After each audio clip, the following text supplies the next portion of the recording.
It was summer holiday time on the island of Sodor. Vacationers come far and wide to join the beauty of the island. It is the busiest time of the year for Sir Topham Hatt's engines. Thomas was excited. Sir Topham Hatt had sent him to pick up a special to deliver it to Dryod Airfield. "Tooted Percy," replied Thomas. "Asked Percy excitedly," said Thomas, and he chuffed away.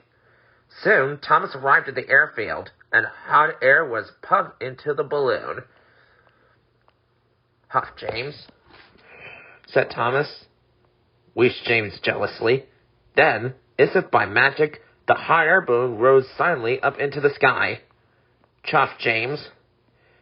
This made Thomas worried. Suddenly, he wasn't so excited about the balloon. The balloon can be seen by everyone on the island of Sodor. Duck gazed at it for so long, he ran into the back of Stepney. Said Douglas. James and Thomas were waiting at the level crossing. They were still worried about the hot air balloon. Chuff, Thomas. Huff, James. Then something big and round and red drifted straight towards them. Shouted a voice. Cried James. Crash! Bang! Wallop! Crash! Bang! Wallop! Went the balloon and landed right on top of James. He was so scared, he let out a huge burst of steam, which blew the balloon up again. The balloon rose into the air once more. Called his driver. Cried Thomas. Groaned James.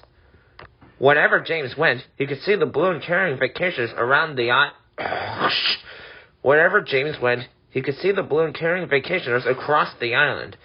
He felt he should be taking those passengers. James arrived back to the station.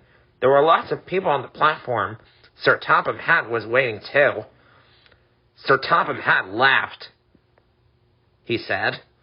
James was delighted. Sir Topham Hatt was right.